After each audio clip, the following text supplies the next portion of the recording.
Silicon Valley, a Tuesday morning in early spring, the air still carried a hint of the chill from the winds sweeping in from San Francisco Bay.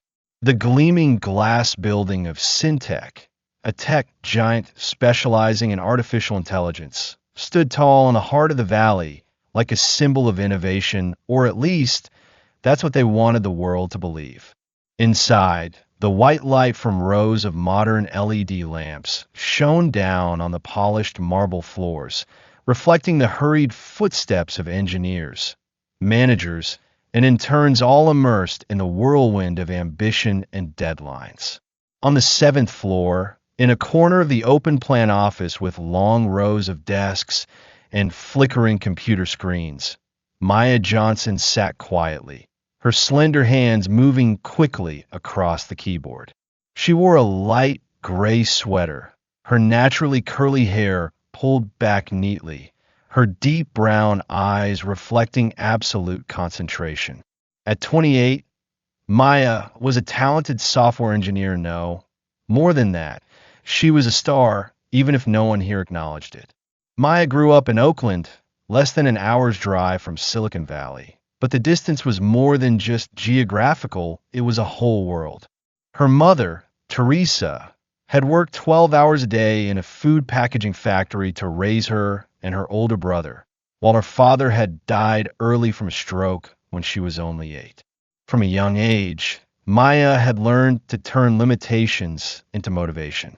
She taught herself programming from old books borrowed from the public library, won a scholarship to UC Berkeley, and finally set foot in Syntec, a dream she once thought only existed in science fiction novels. But now, after 3 years of dedication, that dream was beginning to fade, like a painting blurred by rain. She wasn't the only person of color in the company, but the number was so small it could be counted on one hand. In team meetings, she was often the only one not invited to speak, even though her ideas had more than once saved the team from serious system errors. Her colleagues, mostly white men who had graduated from Stanford or MIT, often joked about diversity as an inside joke, and Maya learned to force a smile to avoid trouble. But that smile, day after day, became heavier. She felt the scrutinizing gazes, the whispers behind her back. She probably got in here because of the diversity quota, or she's good, but not really the Syntec type. Those words were never spoken directly, but they hung in the air like an invisible toxic smoke, seeping into her every breath. This morning, Maya arrived early as usual. She liked the quiet moment before the office was filled with the clatter of keyboards and the loud laughter from the crowd around the coffee machine. On the screen in front of her was a project she had poured her heart into for 3 months. A new algorithm that could increase the data processing speed of the AI system by 30%. She knew this was a breakthrough, and in her heart, a hope flickered that this time, just this time, she would be recognized. She had prepared a short presentation, planning to present it at the team meeting at 10 a.m. But when the clock struck 9:45, she felt an ominous premonition. Her heart beat faster. Her hand trembled slightly as she double-checked the last slide. The meeting took place in a small glass room with a round walnut table and black leather chairs. Maya sat at the corner of the table, facing her team leader, Ethan Parker, a white man in his mid-30s with a polite smile but cold eyes. Around them were 4 other team members. Josh, a surfer dude with messy blonde hair. Priya, the other rare Indian woman on the team, who always kept quiet. And the twins, Tim and Tom, who were always joking around but never really got anything done. Ethan tapped his pen lightly on the table, starting the meeting in a monotonous voice. All right, today we need to update the progress on the AI project. Anyone have anything to share? Josh immediately raised his hand, boasting about how he had optimized a piece of code that was actually Maya's idea from the previous week. Ethan nodded, praising him. Great job, Josh. You always know how to make things shine. Maya bit her lip, a burning sensation spreading in her chest. She took a deep breath, telling herself this wasn't the time to get angry. When Ethan asked further, she raised her hand the first time in her 3 years working there that she had spoken up without being invited. I have something I want to share, she said, her voice slightly trembling but clear. The whole room fell silent, eyes fixed on her as if she had done something strange. Maya stood up, connecting her laptop to the projector. She began presenting her algorithm. Each number, each line of code appearing on the screen like a perfect dance. She talked about its potential, about how it could help Syntech lead the market. When she finished, she looked around the room, waiting for a response. But instead of applause or praise, she received only awkward silence. Ethan raised an eyebrow, saying in a nonchalant voice, sounds interesting, Maya, but I'm not sure if it fits our direction. Josh snickered, whispering to Tim, she thinks she's Tony Stark or something. Priya bowed her head, avoiding her gaze. Maya felt the blood rush to her face. She knew she couldn't stop. Not today. I think we need to talk about a bigger issue, she said, her voice a little louder. I've been here for 3 years, and I'm not the only one who's noticed that this team, this whole company lacks diversity. We don't have enough voices from people like me, or Priya, or anyone who doesn't look like you guys. That affects how we work, how we innovate. I think it's time for us to change. The room fell silent. Ethan opened his mouth to say something, but then stopped. Josh chuckled, but the laughter quickly died down when he realized no one was joining in. Maya stood there, her heart pounding, waiting for a reaction, anything. She didn't know that, at that moment, outside the frosted glass door of the meeting room, a tall figure was standing silently, observing. Richard Grayson, the CEO of Syntech, a white man in his 50s with salt and pepper hair and a razor-sharp gaze, had heard every word she said. His lips tightened, his hand clenched the phone in his pocket. He said nothing, just quietly turned away, but in his mind a decision had been made. Maya sat down, feeling both relieved and scared. She didn't know she had just lit a fire that would burn down a life she knew until now, and at the same time ignite something much bigger. When the meeting ended, she returned to her desk, trying to focus on the screen, but her mind drifted elsewhere. She didn't realize that, in just a few minutes, everything would change forever. The email chime rang a small, sharp sound, but to Maya, it was like thunder in a clear sky. She had just returned to her desk after the meeting, her mind still buzzing with what she had said. The computer screen in front of her lit up, the words from Human Resources appearing like an ominous sign. She took a deep breath, her hand trembling slightly as she clicked to open the email. The short, cold lines hit her like a blow. Dear Ms. Maya Johnson, we regret to inform you that your employment contract with Syntech will be terminated with immediate effect as of today, March 25th, 2025. Reason: behavior inconsistent with company culture. Please collect your personal belongings and leave the office by 11:30 a.m. All payment procedures will be sent via email later. Sincerely, Syntech Human Resources. At the bottom of the email, Richard Grayson's electronic signature appeared clearly, like a death warrant. Maya sat stunned, her eyes glued to the screen, her breath catching in her throat. The clock on the corner of her desk read 11:15 a.m., less than 15 minutes since she had walked out of the meeting room. Everything had happened so fast she hadn't had time to react, as if someone had yanked the rug out from under her, sending her free-falling into a bottomless pit. She looked around the office. The steady tapping of keyboards, the giggles from the crowd around the coffee machine. Ethan's voice on the phone in the distance, everything was normal, as if the world didn't know her life had just been shattered. But then she noticed the furtive glances. Josh, sitting 2 desks away, pretended to look at his screen, but the corner of his eye flicked towards her. Priya, who had been silent in the meeting, stared down at her desk, her fingers twisting together. Tim and Tom whispered something to each other, then burst into laughter, a short, sharp laugh, like a knife stabbing into her self-esteem. Maya stood up, her legs trembling as if they were no longer her own. She opened her drawer, took out a few personal items, a small photo of her with her mother and brother on her graduation day, a blue ceramic mug she liked to use for tea, and a small notebook filled with programming ideas. She stuffed them into her worn black backpack, trying to keep her hands from shaking. But as she zipped up the backpack, a tear silently fell, soaking into the fabric, leaving a tiny wet mark. She quickly wiped her face, telling herself, "Don't cry." "Not here." Ethan walked over, his hands in his pockets, looking as relaxed as if he were taking a stroll. "Maya," he said, his voice soft but cold, "you heard the news? I'm very sorry, but things have to follow the rules here. What you said in the meeting, it doesn't fit the way we work." He shrugged, as if explaining something obvious.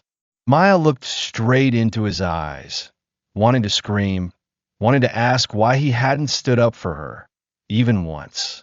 But she just nodded, biting her lip so hard she could taste the faint metallic tang of blood. She walked out of the work area, her head bowed, her backpack slung over one shoulder. The open office stretched out before her like a maze of glass and steel, her footsteps echoing on the marble floor like the ticking of a countdown clock. As she passed Priya's desk, the Indian woman looked up briefly, a flicker of guilt in her eyes. "Maya," Priya whispered, but then fell silent, as if afraid someone would hear. Maya gave a faint smile, a smile without warmth, and continued walking. She didn't blame Priya. She understood the price of silence to survive here. When she reached the elevator, a voice rang out behind her. "Good luck, Johnson. Hope you find a place that's a better fit." It was Josh, leaning against the wall, holding a coffee cup, a half smile full of sarcasm on his face. Maya turned around, intending to reply, but the elevator dinged, and the doors opened. She stepped inside, leaving Josh's taunts to dissolve into the air. As the elevator doors closed, she saw her reflection in the glass, a girl with red eyes, her face distorted with anger and pain. She clenched her fists, her nails digging in her palms, telling herself, "I didn't lose. Not like this." The elevator stopped on the ground floor. Maya walked out into the main lobby, where towering glass walls and the giant Syntec logo hung, suspended from the ceiling like a reminder of this place's power. She passed the reception desk, where the young receptionist, a white woman with a formulaic smile, looked at her with curiosity. "Good morning, Ms. Johnson," she said, her voice cheerful as always. Maya didn't respond, just walked faster, her sneakers hitting the floor hard. She didn't want anyone to see the tears that were threatening to spill. As she pushed open the glass doors, the cold Silicon Valley air rushed against her face, carrying the scent of freshly cut grass and the distant sound of traffic. She stopped, standing in the vast parking lot, looking up at the Syntec building one last time. The glass windows reflected the sunlight, shining brightly as if mocking her. She imagined Richard Grayson standing somewhere high up, looking down at her with a triumphant gaze. She didn't know that he himself had ordered her dismissal just minutes after hearing her speak in the meeting. To him, she was not just an employee, she was a threat, a blemish to be erased from Syntec's perfect image. Maya turned her back, walking towards her old Honda Civic parked in the corner of the lot. But as she passed a group of employees standing nearby smoking, she heard a whisper. "That's her. She just got fired for her big mouth in the meeting." Another person replied, their voice lower. "She was right, though. But who dares to stand up now? Grayson will crush anyone who tries." Maya stopped, turning back to look at them. The group fell silent, their eyes avoiding hers. But that sentence she was right echoed in her head like a long, drawn-out chime. She opened the car door, threw her backpack onto the back seat, and sat in the driver's seat. She didn't start the engine right away, just sat there, her hands gripping the steering wheel tightly, her breath coming in short gasps. Finally, the tears came, not from sadness, but from anger. She punched the steering wheel hard, a dry thud echoing in the confined space of the car. I didn't deserve this, she muttered, her voice choked. I didn't deserve to be erased just for telling the truth. Her phone vibrated in her pocket. She took it out, the screen displaying a text message from her mother. Are you okay? I just had a bad feeling. Maya gave a sad smile, her fingers hovering over the screen, intending to reply that she was fine. But then she stopped. She wasn't fine. She had just lost her job, lost 3 years of dedication, lost her faith in the so-called American dream she once believed in. She put the phone down, looking out through the windshield. A light breeze blew, rustling the roadside trees. And in that moment, amidst the chaos of her mind, an idea flashed. If they think I'm going to be silent, they're wrong. Maya didn't know that in just a few hours, her story would spread beyond this parking lot, past the glass walls of Syntec, and ignite a fire that no one, not even Richard Grayson, could extinguish. Maya's Honda Civic remained still in the Syntec parking lot, its engine not started, as if it too was waiting for something. Inside, the cramped space was filled with her rapid breathing. Her hands were still clenched tightly on the steering wheel, her nails digging into her skin, leaving red marks. The phone lay silently on the passenger seat, the screen still lit with her mother's text. Are you okay? She hadn't replied, not because she didn't want to, but because she didn't know what to say. Okay. How could she be okay when she had just been erased from the place she had called home for the past 3 years? The early spring sunlight streamed through the windshield, illuminating her face, highlighting the dried tear tracks on her cheeks. She took a deep breath, trying to dispel the suffocating feeling in her chest. I can't just sit here, she murmured, her voice hoarse. She reached for her phone, her fingers scrolling aimlessly across the screen. But then she stopped. An idea flashed, sharp as a knife. If Syntec thought firing her was a way to silence her, they were wrong. She wasn't one to give up easily, not after everything she had overcome to get here. Maya opened the X app, her finger hovering over the virtual keyboard. She wasn't one for showing off, not one to post long, attention-seeking statuses. But today, she felt something different, a smoldering fire inside her, demanding to be ignited. She started typing, each word appearing on the screen like a declaration of war. Today, I was fired from Syntec for daring to speak the truth. In a team meeting, I pointed out that this company lacks diversity, that people like me, a woman of color, don't have a voice. 15 minutes later, I received an email terminating my contract. The reason? Behavior inconsistent with company culture. This is the culture they want to protect. A place where truth is punished, where you are erased if you dare to challenge the system. I will not be silent anymore. The world needs to know. She paused, rereading the words. Her heart pounded, as if trying to leap out of her chest. But then she thought of the internal emails she had saved on her personal hard drive, evidence she had kept like a talisman, even though she never thought she would use it. She opened her laptop on the passenger seat, plugged in her phone, and searched in the hidden folder. An email from Richard Grayson to Ethan from 6 months ago appeared. Maya is a troublemaker. I don't know why we hired people like her. Keep her under control, or get rid of her when necessary. Another email from Ethan replied, I'll handle it. She's good, but not worth keeping if she causes problems. She took screenshots of the 2 emails, attaching them to the post. Her finger trembled as she pressed post. A second later, the post appeared on her timeline, public to her 2,000 followers, mostly friends, old colleagues from university, and a few recruiters she had contacted. She locked the screen, threw the phone onto the seat, and laughed a short, bitter laugh, but also full of release. That's it, she told herself. They want to play, then we'll play to the end. Maya started the car, the engine roaring, shattering the silence of the parking lot. She drove out of the Syntec campus, not looking back. But as she turned on a main road leading to Oakland, her phone started vibrating incessantly. She glanced over notifications from X appeared one after another. 10 likes, 50 shares, 200 views.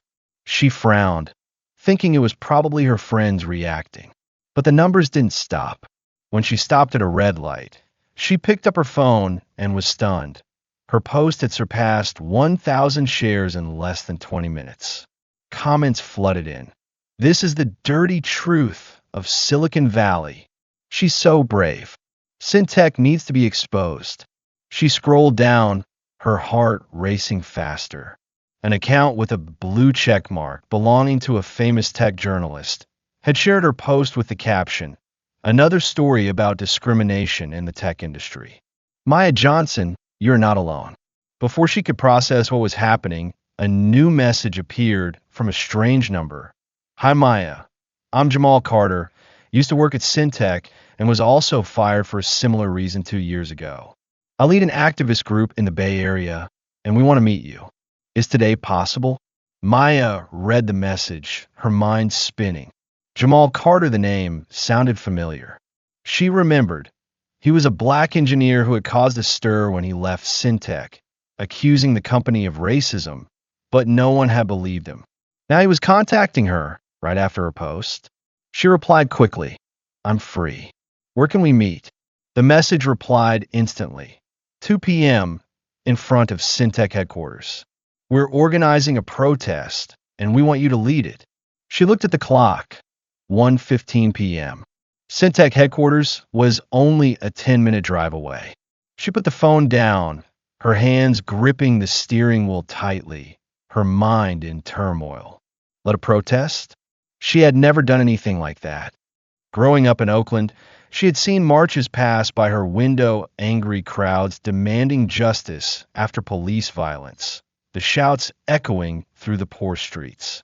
But she had always been on the outside, observing from a distance, not participating. Now, she was being pushed into the center not as a victim, but as a flag bearer. She laughed, this time a real laugh, though tinged with bewilderment. Am I crazy? She wondered. But then she thought of Grayson, of Ethan's cold gaze, of Josh's sarcastic smile. She thought of the years she had been silent, bowing her head to fit in, to prove she was worthy. She had done everything right, studied hard, worked hard, didn't cause trouble, but they still trampled on her. Not anymore. Never again. Maya turned the car around, heading straight for Syntec. When she arrived, the clock read 1:50 p.m. The parking lot was no longer as deserted as when she had left. A group of about 20 people had gathered in front of the main gate, holding homemade signs. Justice for Maya, indiscrimination at Syntec. Jamal Carter stood in the middle of the crowd, tall, dark-skinned, wearing a denim jacket, his deep voice booming as he spoke through a handheld megaphone. When he saw Maya get out of her car, he smiled, waving. She's here, he shouted over the noise of the crowd. She walked over, her legs slightly trembling, but her gaze firm. Jamal shook her hand, his grip strong and warm. I read your post, he said. You just ignited something bigger than you think. Ready? Maya looked around unfamiliar faces, from young people in hoodies to older people in business suits, all looking at her with anticipation. She nodded, even though her heart was still filled with fear. I don't know what I'm doing, she admitted, her voice small but clear. Jamal laughed loudly. No one does at first, but you learn fast. He handed her the handheld megaphone, gesturing towards the growing crowd, now nearly 50 people. They're here for you. he said. Tell them how you feel. Tell the truth. Maya held the megaphone, her hand shaking so much she almost dropped it. She took a deep breath, looking up at the Syntec building, where the bright glass windows seemed to be challenging her.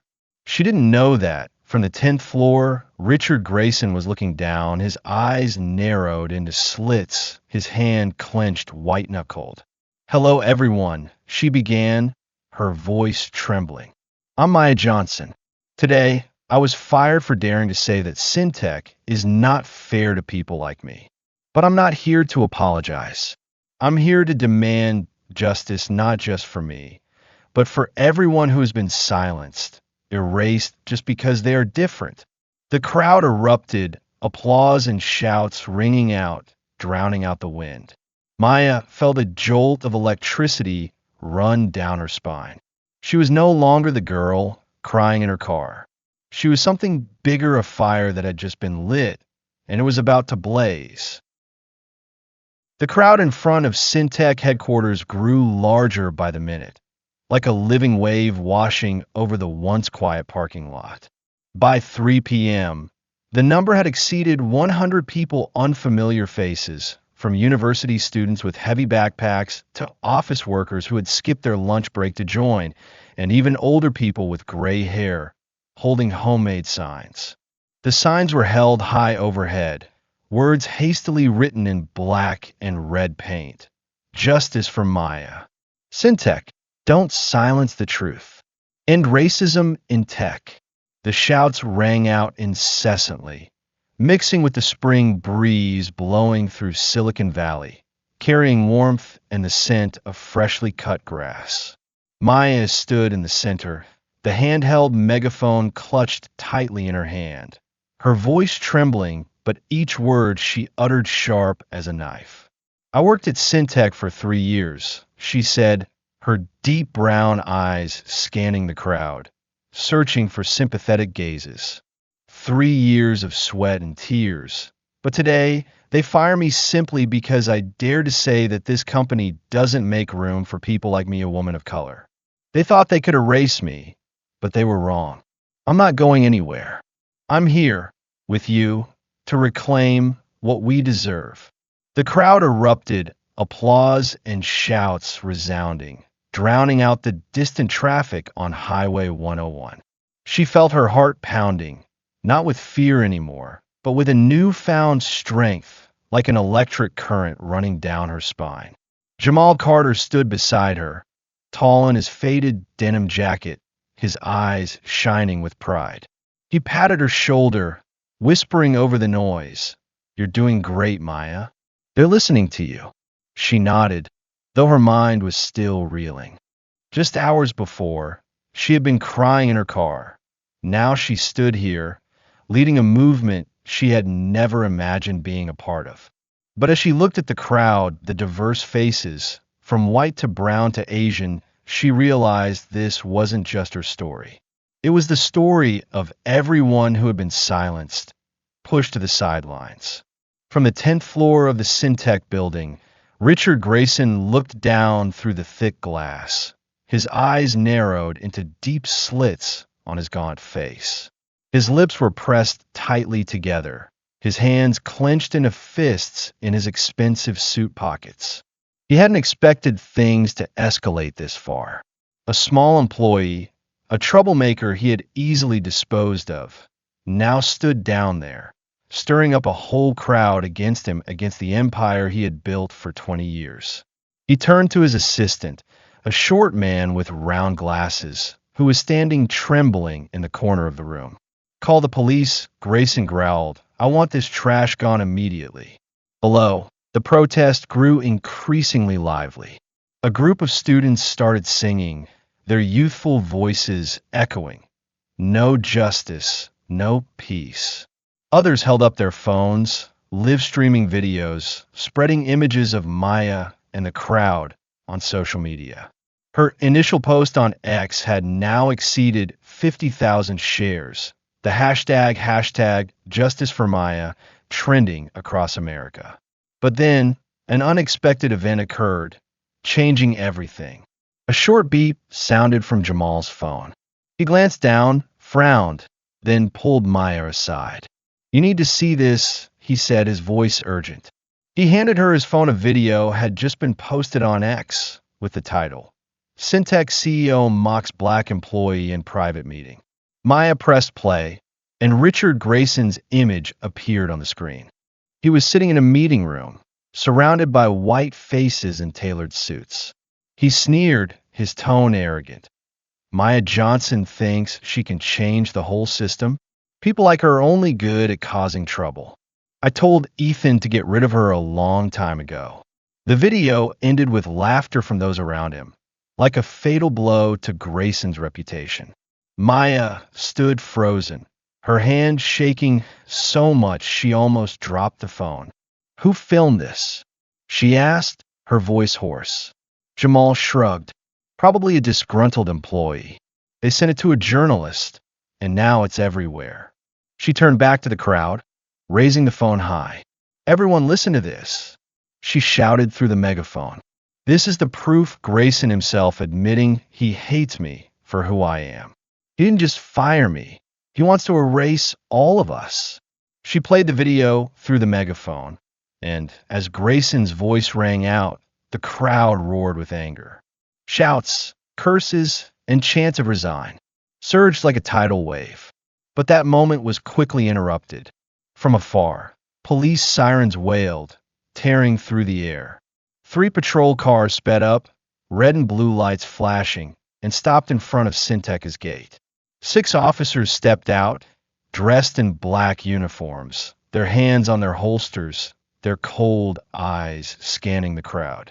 A middle-aged man, with a commander's badge on his shoulder, stepped forward, his voice booming through a loudspeaker. "This is the Santa Clara Police Department. You are gathering unlawfully. Disperse immediately, or we will use force." The crowd hesitated for a moment, a few people stepping back, but Maya didn't budge. She looked straight into the officer's eyes, her heart pounding, but her legs steady as stone. "We have the right to be here," she said, her voice firm through the megaphone. "We haven't done anything wrong. Syntec is the one who is wrong. They discriminate, and we will not be silent." The crowd regained their courage, the shouts rising again, louder, stronger. Jamal stood close to her, whispering, "Be careful, Maya. They're not kidding." The officer frowned, signaling his colleagues to advance. The crowd began to push and shove as the police tried to break through, their batons raised. A protester, a young man in a red hoodie, shouted, "Don't touch us." But before the words were finished, an officer brought his baton down on the young man's shoulder. A cry of pain rang out, and the crowd erupted into chaos. People pushed into each other, signs fell to the ground, shouts mixed with the sound of hurried footsteps. In the confusion, an officer lunged at Maya, grabbing her arm, pulling her violently. "Come with me," he yelled. She wrenched free, but he was stronger, pushing her to the ground. Her knee slammed into the concrete, a searing pain shooting through her, but she didn't cry out.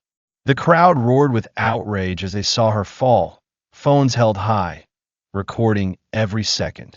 The image of Maya, a small, resilient woman, being knocked down by the police was live-streamed on thousands of screens across America, igniting an unprecedented fury. Jamal rushed over, helping her to her feet, his eyes burning with anger. "Are you okay?" he asked, his voice trembling. Maya nodded, even though blood was seeping through her jeans from her knee. "I'm okay," she said, panting, but they just made a big mistake. She raised the megaphone again, despite the pain.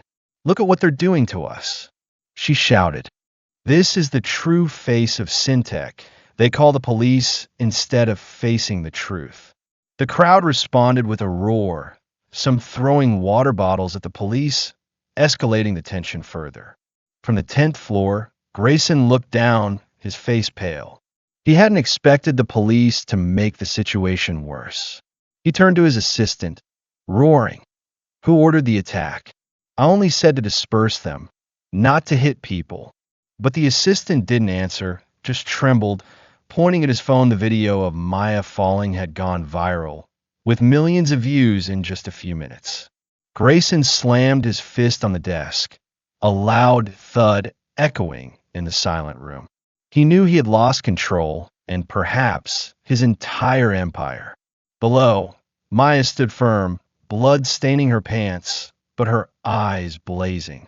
She was no longer a victim. She was a symbol, and the fire she had ignited was spreading, unstoppable. The sun had cast long shadows across Silicon Valley, the golden hues of sunset painting the glass of Syntec headquarters. But the atmosphere below remained as hot as midday summer. The crowd had now surpassed 200 people, packed into the parking lot, the shouts echoing relentlessly. Justice for Maya. Grayson resigned. The chaos from Maya's fall had not subsided. The image of her being dragged by the police, her knee bleeding, had spread online at lightning speed, turning her into a symbol of injustice in the eyes of millions. But for Maya, that moment was not a victory. It was a wound, both physical and mental, and she was determined to turn the pain into strength. She stood in the middle of the crowd, the handheld megaphone still clutched in her hand, even though her voice had grown hoarse after hours of shouting. Her left knee throbbed with each beat of her heart, blood soaking through her jeans into a dark crimson stain, but she ignored it. Jamal stood close by, his eyes anxiously scanning her. "You need to rest for a bit," he said, his voice deep but firm. "You're bleeding too much." Maya shook her head, her deep brown eyes blazing with resolve. "No," she replied, almost growling. "They want me to break. I won't give them the satisfaction." The crowd continued to roar with anger, but the police did not back down. The 6 officers stood in a line in front of Syntec's gate, their hands gripping their batons, their eyes cold as steel. The commander, the middle-aged man with the glittering badge on his shoulder, raised the loudspeaker again. "This is your final warning," he shouted, his voice cutting through the noise. "Disperse now, or we will arrest everyone." But the threat only added fuel to the fire. An older woman, her gray hair pulled back neatly, yelled back, "You're protecting the wrongdoer. We're not going anywhere." The crowd responded in unison, the applause and jeers rising like a tidal wave. From the 10th floor, Richard Grayson looked down, his face pale, his lips pressed so tightly together they formed a thin line.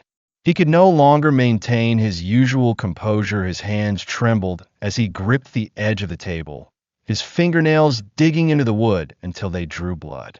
His assistant, still trembling in the corner of the room, stammered, "Sir, the board of directors just called. They want an emergency meeting. That video and the police incident, it's destroying us online." Grayson spun around, his eyes burning with fury. "Destroying?" he roared. "I built this company from nothing. A bunch of rabble out there can't destroy it." But when he looked down again, seeing the crowd growing larger, he knew he was losing control. Below, the situation escalated further. A group of young people began throwing water bottles and scraps of paper at the police, while others held up their phones, recording every move of the security forces. Maya raised a megaphone, tried to control the crowd. "Everyone calm down," she shouted. "We're here for justice, not violence." But before she could finish her sentence, a loud thud rang out. An officer had slammed his baton on the ground as a final warning. The crowd recoiled for a moment, but then a young man, his red hoodie torn from the earlier beating, rushed forward, yelling, "You can't scare us." He pushed into the police line, and immediately an officer brought his baton down on the young man's head. A cry of pain echoed, blood streaming down the young man's forehead, and the crowd erupted. Chaos spread like wildfire. Protesters surged towards the police, shouts mixing with the clash of batons and the sound of hurried footsteps. Maya was pushed back, the megaphone falling from her hand, rolling across the ground. Jamal rushed over, pulling her out of the crowd, but another officer blocked their path. "Stop!" he yelled, raising his baton. Maya wrenched herself free from Jamal's grasp, facing the officer, her eyes unwavering. "You want to hit me again?" she asked, her voice cold as ice. "Go ahead. The whole world is watching." The officer hesitated, his eyes flicking across the crowd. Dozens of phones were recording, the flashes blinking like unblinking eyes.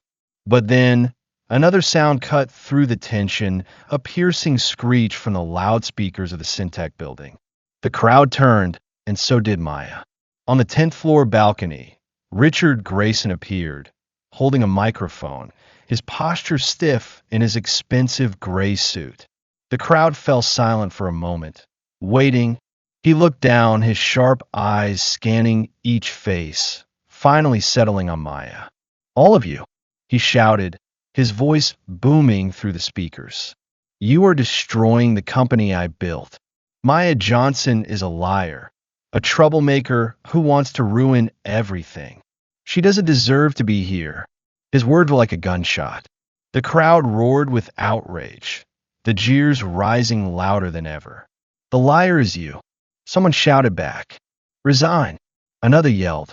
Maya picked up the megaphone from the ground, even though it was scratched, and retorted, her voice cutting through Grayson's. "You call me a liar?" she shouted. "You're the one who mocked me in that video. You're the one who ordered me fired because I dared to tell the truth. You don't deserve to lead this company." The crowd erupted, applause and shouts thundering like a storm. Grayson's face turned red, his hand clenching the microphone so tightly his knuckles turned white. He shouted back, "You're just a failure. I gave you a chance, and you threw it away." But before he could finish his sentence, a beep sounded from Jamal's phone. He glanced down, his eyes lighting up, then pulled Maya aside again. "You have to see this," he said, his voice urgent. He handed her his phone, a notification from X. "Breaking news. Anonymous hackers breach Syntec system. Release internal documents on racism." Maya clicked on the link, and before her eyes were hundreds of pages of documents, emails, meeting minutes, internal memos, all exposing the truth. Syntec had a covert policy of excluding black employees and women from important positions for years. She raised the phone high, shouting through the megaphone, "Everyone, listen to this. A group of hackers just released the evidence. Syntec isn't just targeting me. They're targeting everyone who isn't like them. This is the truth Grayson wanted to hide." The crowd roared, the jeers reaching a fever pitch. The police, already tense, began to back away, their eyes darting between the crowd and the building. The commander signaled a retreat, realizing they could no longer control the situation. On the balcony, Grayson stood frozen, the microphone falling from his hand, rolling across the floor. He heard Maya's shouts, saw the crowd erupt, and felt his empire crumbling. He turned and stormed inside, yelling at his assistant, "Call the board of directors. Tell them I'll handle this." But the assistant just shook his head, his voice trembling. "Sir, they've already met. They want you to step down." Grayson was stunned, his legs turning to stone. He looked down one last time, seeing Maya standing in the middle of the crowd, her eyes blazing like fire, and he knew he had lost. Below, Maya gasped for breath, adrenaline coursing through her body. She didn't know who the hackers were, but they had just given her the most powerful weapon, irrefutable truth. The crowd surrounded her, the applause and shouts ringing out incessantly. Jamal patted her shoulder, laughing loudly. "You did it, Maya. They can't stop you now." She nodded, though her mind was still reeling. She hadn't just survived the storm, she was leading it, and that storm was about to sweep everything away. Night fell over Silicon Valley, the lights from Syntec headquarters still blazing, but lacking their former arrogance. The crowd in front of the gate had thinned, with only a few dozen people remaining, their signs now worn and torn after hours of protest. The shouts had subsided, replaced by quiet whispers, farewell handshakes, and hopeful glances towards Maya. She stood there in a now dark parking lot, the handheld megaphone placed at her feet, her knees still aching, but her eyes shining like a fire that would never be extinguished. Jamal stood beside her, his broad shoulders solid, smiling with unconcealed pride. "You did it, Maya," he said, his voice deep and warm. "Today was your day." But Maya didn't feel like a victor, not quite. She felt the weight of what had just happened. The explosive protest, Grayson's leaked video, the internal documents from the hacker group, and the agonizing fall at the hands of the police. It all felt like a whirlwind that had swept her up, transforming her from an anonymous software engineer into the focus of the entire nation. Her phone vibrated incessantly in her pocket, notifications from X, messages from friends, and even strange numbers she hadn't had time to read. But she didn't touch it. She needed a quiet moment, just a little while to breathe. On the 10th floor, Richard Grayson slumped in his leather chair, the room pitch black except for the light from the laptop screen in front of him. He had just finished a call with the board of directors, a short, cold, and ruthless meeting. "You have to go, Richard," the chairman's voice echoed through the speakerphone, devoid of emotion. "The stock has dropped 15% since that video went viral. We can't save you anymore." Grayson didn't reply, simply turned off the phone, his trembling hand falling onto the desk. He looked out the window, where the crowd had dispersed, but Maya's image remained etched in his mind, a small but powerful figure who had shattered the empire he had built for 2 decades. Below, Maya sat down on a bench near the parking lot, Jamal handing her a bottle of water. She took a sip, the cool liquid soothing her parched throat. "What do you think about all this?" Jamal asked, sitting down beside her. "The hackers, the documents, everything. Did you expect any of this?" Maya shook her head, a faint smile appearing on her lips. "No," she said. "I just wanted to tell the truth. I never expected it to go this far." Jamal laughed, patting her shoulder. "Sometimes the truth is all it takes to change things. You were the spark, Maya." She looked up at the Syntec building, the lights from the upper floors like eyes staring down at her. She thought about her 3 years working there, the sleepless nights writing code, the meetings where she was ignored, the forced smiles to fit in. She had tried her best to belong there, but in the end, they had still pushed her out. And now, that very rejection had placed her in a position she had never imagined. A leader, a voice for the forgotten. Her phone vibrated again, this time a call. She took it out, the screen displaying a strange number with the area code 415 San Francisco. She frowned, answered, her voice still a little hoarse. "Hello?" A deep, calm male voice came from the other end. "Ms. Johnson, my name is David Nguyen, CEO of Nexlify, a tech company in San Francisco. I've been following your story today, and I'd like to talk." Maya sat up straight, her heart racing.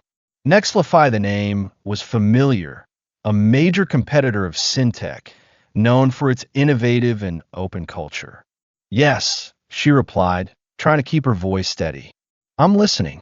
David chuckled softly over the phone. "I'll get straight to the point. We need a new CTO, and after what you demonstrated today, not just talent, but also courage, I think you're the perfect fit. Double the salary you were making at Syntec, plus company stock.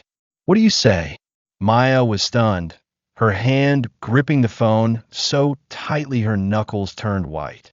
She looked at Jamal, who raised an inquisitive eyebrow. I need some time to think," she said, her voice trembling.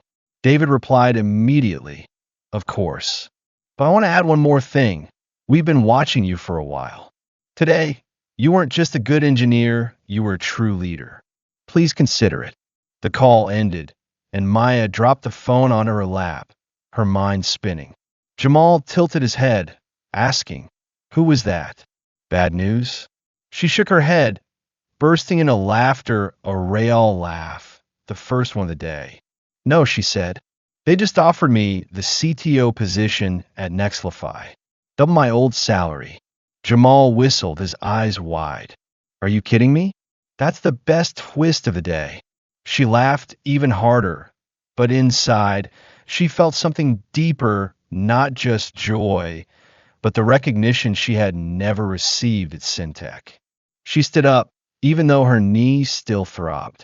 She looked at the Syntech building one last time, no longer feeling fear or anger. "Thank you for firing me," she murmured, her voice small but firm. "You gave me a new beginning." Jamal stood up too, clapping his hands. "Let's go, Icon," he said teasingly. "I'm buying you dinner, you deserve a break." She nodded, walking towards her car with him, a feeling of relief washing over her. Meanwhile, at Syntech, an official announcement was sent out at 9 p.m. Syntech announces that Mr. Richard Grayson will resign as CEO, effective immediately. "We apologize for recent events and are committed to reforming to build a more equitable workplace." The news spread rapidly online. The hashtag Grayson out trending alongside hashtag Justice for Maya. Journalists rushed to write articles, calling today the biggest Silicon Valley meltdown in a decade. Maya didn't know about the announcement until she was sitting in a small diner in Oakland with Jamal, a plate of hot cheeseburger in front of her. Her phone lit up with a message from her mother. "My love, Grayson resigned. I'm so proud of you." She read the message, tears silently falling, not from sadness but from happiness. She texted back, "Thank you, Mom. I did it." Jamal looked at her, smiling. "You okay, leader?" She nodded, wiping away her tears, and replied with a smile, "Better than ever." She looked out the diner window, the streetlights flickering on the familiar streets of Oakland. She thought about her journey from the days of teaching herself programming in the library to the painful fall in front of Syntech and now the offer from Nextlify. She realized that the fall was not the end, it was the beginning. She had lost everything in one day, but she had also found herself stronger than ever. That night, Maya slept soundly for the first time in months. Her dreams no longer filled with lines of code or the cold gazes of her colleagues. Instead, she dreamed of standing on a large stage, telling the world that the truth always wins, and she, Maya Johnson, was the most vivid proof. The story of Maya Johnson is an inspiring journey, overcoming the barriers of injustice, prejudice, and power to reach the light of truth, resilience, and hope. From an anonymous software engineer in the stifling office of Syntech, Maya experienced profound upheavals, being fired for speaking out, leading a protest against racism, facing violence, and ultimately finding a new path full of promise. This is not just a story about an individual's triumph over an oppressive system, but also a mirror reflecting the hidden corners of modern society, while offering deep, timeless life lessons that can touch the heart of anyone facing difficulties in their own life. At its core, Maya's story is a powerful declaration of the right to live authentically and a fight against the forces that seek to stifle our voices.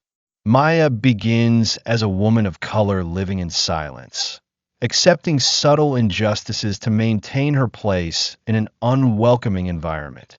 But when she is pushed to her limit, losing her job simply for telling the truth about the company's lack of diversity, she does not choose to bow her head or retreat. Instead, she stands up, turning her pain into a flame and using it to ignite a larger movement. The meaning of the story lies not in her defeating Richard Grayson or Syntech, but in her journey of discovering her inner strength, from someone marginalized to a symbol of change. This journey reflects a universal truth. Injustice is not something we have to accept as an inevitable part of life. It is something that can be challenged, overthrown, if we dare to step out of our comfort zone. Maya fights not only for herself, but also for others, those who have been silenced, those who have been overlooked simply because they are different. Her story reminds us that every voice, no matter how small, has the power to change the world as long as it is raised with conviction and perseverance. The profound meaning of the story lies in its message. When you dare to assert your worth, you not only liberate yourself, but also pave the way for others to follow. One of the deepest lessons that Maya's story offers is the power of resilience, the ability to get up after every fall, no matter how harsh life may be. Maya is not someone who has never cried, never been afraid, or never doubted herself. She sat in her car, tears streaming down her face, feeling as if the whole world had turned against her after being fired. But instead of letting that pain define her, she turned it into motivation to act. From posting an expose on social media to standing in front of hundreds of people to demand justice, Maya proved that resilience is not about never falling, but about the ability to rise after each fall stronger than before. This lesson applies to all of us in our daily lives. Each of us has faced failures, losing a job, being rejected, being hurt by those around us. There are moments when it seems like every door is closed, every hope has vanished. But Maya's story teaches that those moments are not the end. They are challenges for us to discover our inner strength. When she was knocked down by the police, her knee bleeding, she did not lie there, but stood up, continuing to shout. Life is like that, it will knock you down. But what matters is how you choose to stand up, no matter how shaky your legs may be. Resilience is the fire that smolders within each person, just waiting to be fanned into flame by will and belief. Maya's story is also a reminder of the value of courage in facing and speaking the truth, even when it means losing everything. When she decided to speak up about the lack of diversity at Syntech, she knew she was putting herself at risk. When she posted on social media, exposing internal emails, she understood that she would become a target. And when she stood before the crowd, facing Grayson and the police, she accepted that the price could be violence or isolation. But she did it anyway, not because she wasn't afraid, but because she believed that the truth deserved to be spoken. This lesson is particularly meaningful in a world where silence is often chosen as a way to avoid trouble. We sometimes hold our tongues in the face of injustice at work, in our families, or in society for fear of losing our safety, the acceptance of others. But Maya shows that silence does not bring peace, it only prolongs oppression. The courage to speak the truth, even if your voice trembles, even if you have to face the consequences, is the key to breaking down the walls of prejudice and power. The truth that Maya brought not only liberated her, but also shook an entire system, a testament that one courageous voice can create waves of change greater than anyone imagines. Another value that Maya's story emphasizes is the power of community. Maya did not fight alone. Jamal Carter pulled her into the movement. The crowd stood behind her, and the anonymous hacker group gave her the evidence to defeat her enemies. Each of them, whether friends, strangers, or faceless figures, contributed to her victory.